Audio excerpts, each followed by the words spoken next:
Hola amigos, bienvenidos al estudio de la Escuela Sabática en este proyecto producido por Editorial Safeliz en colaboración con el Campus Adventista de Sagunto. Antes de empezar, como siempre, os recuerdo que podéis sumaros a la comunidad de WhatsApp en este código QR y así formaréis parte de esa comunidad que recibe las noticias y novedades de Safeliz. Llegamos a la lección número 2, signos de divinidad. Comienza el sábado 5 de octubre con el versículo de memoria que dice así: Jesús respondió: Yo soy la resurrección y la vida. El que cree en mí, aunque muera, vivirá. Todo el que vive y cree en mí no morirá para siempre. ¿Crees esto? Se encuentra en Juan 11, versículos 25 y 26. Algo importante de esta lección, la clave es justamente la divinidad de Jesús.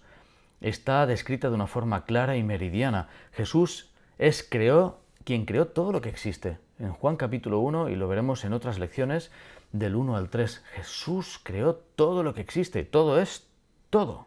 No casi todo, no la mayor parte, sino todo. Jesús siempre ha existido. Jesús es eterno. Es Dios desde el menos infinito hasta más infinito. Es eterno con el Padre, con el Espíritu Santo.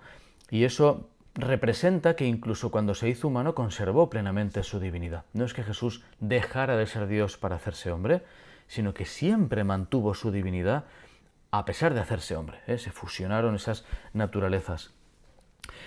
Algo importante también en esta lección es que Jesús respaldó lo que dijo con acciones. Y vamos a estudiar justamente acciones, señales, milagros que atestiguan a favor de la divinidad de Jesús en esta semana. Hola amigos, continuamos el estudio de la lección. Llegamos al domingo 6 de octubre, la alimentación de los 5.000. Este pasaje es precioso, todos son preciosos, pero en este caso es muy bonito que se revelan paralelismos entre la liberación de Egipto, una vez más, ¿verdad? Vimos que el milagro de la boda de Caná también recordaba a Moisés, y en este caso la multiplicación de los panes y los peces, vamos a ver cómo también tiene paralelismos con la liberación de Egipto y el pueblo de Israel. Lo señala la Escuela Sabática comenzando con que ocurrió cerca de la Pascua, y Juan lo narra en Juan capítulo 6, versículos 4 y 5. Esta cercanía con la Pascua recuerda justamente, en la Pascua se sacrificaba el cordero sustituía la muerte de los primogénitos, así que hace referencia a Jesús pues como redentor, sin lugar a dudas. Pero es que además el relato es muy paralelo al relato de Moisés. Por ejemplo, el momento de la Pascua apuntaba a la liberación de Egipto. Jesús sube a una montaña, en Juan capítulo 6, de la misma forma que Moisés subió al monte Sinaí. Esos paralelismos entre Jesús y Moisés. Después, Jesús pone a prueba a Felipe, mientras que en el desierto Dios puso a prueba al pueblo de Israel. Por otro lado, la multiplicación de los panes nos recuerda a cómo Dios alimentó al pueblo de Israel con el maná. También. Después, la recolección de las sobras, de lo que los panes, de lo que había sobrado, recogedlo todo, también recordaba a lo que sobraba del maná por parte de los israelitas.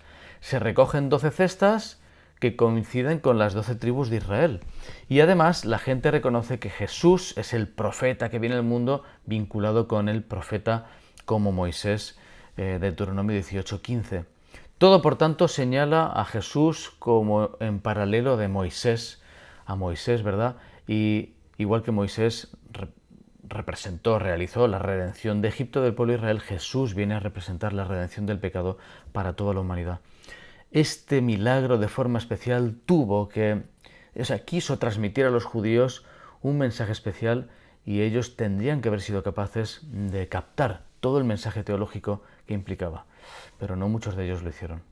Hola amigos, continuamos con la lección, llegamos al lunes 7 de octubre. Realmente este es el profeta. El relato está basado en Juan capítulo 6, versículos 14, 15 y de 26 al 36. Los judíos esperaban un Mesías terrenal, un libertador del pueblo romano. Querían liberarse de una vez de la opresión romana, y eso es lo que buscaban en todos los indicios, en todos los mensajes, en todas las formas que tenía Jesús de actuar, en todo lo que realizaba. Intentaban ver el Mesías no prometido. Esta es una expresión que se podría usar, el Mesías no prometido. Claro, cuando Jesús cura, obviamente cura, pero cuando Jesús también alimenta a las multitudes, para la gente él podía ser el Mesías que pudiese ayudar a curar a los heridos en una rebelión contra Roma y encima alimentar a las tropas. O sea que tenían resuelto ya el problema logístico de una abierta guerra contra Roma. Obviamente Jesús no tenía esa intención, lo que quería es demostrar que él era el pan de vida. El pan de vida espiritual. Por eso en Juan 6:35 dice: yo soy el pan de vida, el que viene a mí nunca tendrá hambre.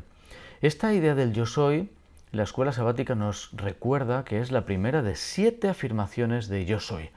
Aparece el pan de vida en Juan 6:35, la luz del mundo en Juan capítulo 8, yo soy la puerta en Juan 10, yo soy el buen pastor, de nuevo en Juan 10, versículos 11 y 14, yo soy la resurrección y la vida en Juan 11, yo soy el camino, la verdad y la vida en Juan 14:6 y yo soy la vid verdadera en Juan 15.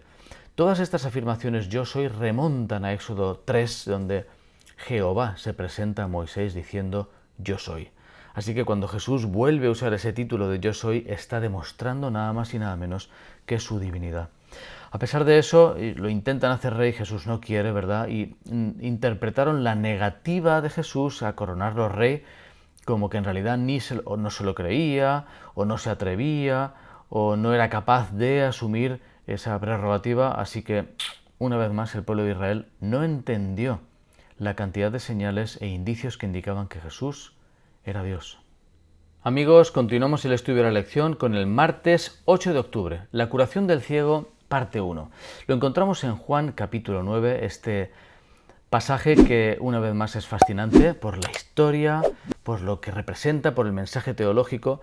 Para empezar, los discípulos vinculan la enfermedad con el pecado, pero con el pecado de los padres o de los antepasados, ¿no? Se establecía esa relación entre, bueno, algo has hecho, lo tienes que pagar, y el pecado, la enfermedad, el sufrimiento era consecuencia directa de...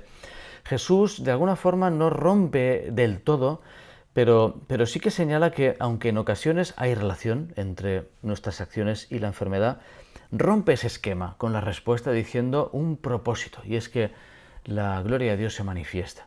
Es la oportunidad de Dios justamente para irrumpir en la historia. Tiene vínculos este relato de la curación del ciego con la creación, porque igual que en la creación Dios modela el ser humano con arcilla, en este caso Jesús utiliza barro para curar al ciego y se establece ese vínculo de que Jesús es recreador, ¿no? O sea, cura mediante una creación nueva. El significado del milagro se complica. Hay una discusión tremenda con los líderes religiosos, con el ciego, aparece en la historia en el resto del capítulo 9, porque acusan a Jesús de curar en sábado. ¿Cómo puede ser que cure en sábado? Es una transgresión, no puede provenir de Dios si ha curado en sábado, y a la vez es como, pero ¿cómo puede no provenir de Dios y realizar este milagro? Bueno, no se resuelve, pero lo que queda clara es una paradoja, y es que el ciego cada vez ve más, y los que no eran ciegos cada vez ven menos, en una tremenda ceguera espiritual que los acompañó a la mayoría hasta el final. Amigos, continuamos el estudio de la lección con el miércoles 9 de octubre, la curación del ciego, parte 2. Bueno, hay una sección larga en Juan 9 donde Jesús parece que no es protagonista en la historia, porque se enzarzan, ¿verdad?, con el ciego, con los padres, con los dirigentes, aunque el tema de discusión es Jesús, es ¿por qué ha hecho esto? ¿Quién se cree que es? ¿Cómo es posible que haga esto en sábado? Y se van volviendo cada vez más ciegos. La ceguera es cada vez más evidente en los dirigentes que se obcecan en la idea de no puede ser, no puede ser, no puede ser, y se van quedando cada vez más ciegos. El relato aprovecha para presentar la identidad de Jesús, se presenta la noción de que Jesús es la luz en Juan 9:5. Surgen preguntas, ¿pero quién es este? ¿Cuál es su misión? Aparece la figura de Moisés también y aparece esta noción de que los líderes aman más las tinieblas que la luz. Ahí está Jesús como la luz, pero no amaron la luz, sino que amaron más las tinieblas. Por lo tanto, el protagonista directo de este capítulo es la ceguera, pero no del ciego, sino de los líderes espirituales. Esa ceguera que resiste cualquier intento de ser iluminada. Esa ceguera que no es capaz de ver lo que tiene delante, y esa ceguera que en realidad demuestra que, como dice el refrán, no hay peor ciego que el que no quiere ver. los dirigentes judíos no quisieron ver la luz que tenían delante. Qué triste, ¿verdad? Porque es un mensaje, un reproche quizá para todos nosotros cuando nos perdemos parte de la luz que podríamos tener. Amigos, continuamos el estudio de la lección, llegamos al jueves 10 de octubre, la resurrección de Lázaro. El capítulo 11 de Juan está plagado de tristeza. Es la tristeza primero por la enfermedad de Lázaro. María y Marta, ¿verdad?, envían a llamar a Jesús, son amigas de Jesús, Lázaro es amigo de Jesús y Jesús no va. Jesús espera 2 días a ir para allá. A lo que llega ya hace 4 días que ha muerto. Es una historia compleja, ¿verdad? Pero Jesús tenía un mensaje que transmitir. No puede explicarlo. Podía haber dicho, pero no puede decir lo que va a ocurrir. Solo sabe que sus amigos van a confiar en él. Y cuando desarrolla el milagro que va a desarrollar es la mayor evidencia de la divinidad de Jesús. Jesús llama a Lázaro por su nombre, Lázaro resucita. Y antes de la resurrección Jesús presenta su mensaje, dice: yo soy la resurrección y la vida, el que cree en mí aunque muera vivirá, todo el que vive y cree en mí no morirá para siempre. Juan 11, 25 y 26. Y este mensaje que podía haber quedado allí, que dice que es la resurrección, queda certificado porque a continuación resucita Lázaro. Si la historia fuera simple, la predicación de Jesús sobre la resurrección es una cosa. Si simplemente resucitara, tampoco. Pero cuando Jesús dice lo que va a hacer y resucita a Lázaro, presenta un mensaje fascinante, donde queda atestiguada su divinidad, su poder creador, su poder recreador, su poder redentor, y bueno, queda para nuestros días ese mensaje de que podemos confiar justamente en Él porque demuestra quién dice ser. Este milagro, por tanto, como señala la escuela sabática, es el que más de alguna forma demuestra la divinidad de Jesús y, sin embargo, una vez más, no fue suficiente. Los que quisieron dudar siguieron dudando y rechazaron la divinidad de Jesús, rechazaron su carácter mesiánico y siguieron sin creer a pesar de semejante revelación. Muy triste. Amigos, llegamos al final de esta escuela sabática, el viernes 11 de octubre, con estos párrafos seleccionados de Elena de White, del Deseo de todas las gentes, donde señala que la vida de Cristo, que da vida al mundo, está en su palabra. Y habla de la palabra con ese doble mensaje, ¿no? La palabra de Dios, obviamente, queda reflejada, y la palabra de Jesús. Dice: la palabra de Jesús sanó la enfermedad, echó a los demonios, calmó el mar, resucitó a los muertos, y la gente dio testimonio de que su palabra era con poder. El poder de Dios está en su palabra, y cuando Dios habla, ocurren las cosas. En el caso de Jesús es así, es así. Igual que en Génesis Jesús creó por su palabra, en el Evangelio de Juan y en todos los milagros que hizo fueron por su palabra. Y hay una aplicación muy bonita. Así como nuestra vida es física, es sostenida por el alimento, nuestra vida espiritual es sostenida por la palabra de Dios. Qué importante es que cada uno de nosotros, de forma personal, comamos, integremos la palabra de Dios. No en boca de otros, sino que podamos ingerirla por nosotros mismos. Ese es el plan de Dios, que podamos estudiar su palabra y ser transformados. Ojalá sea así. Que Dios te bendiga.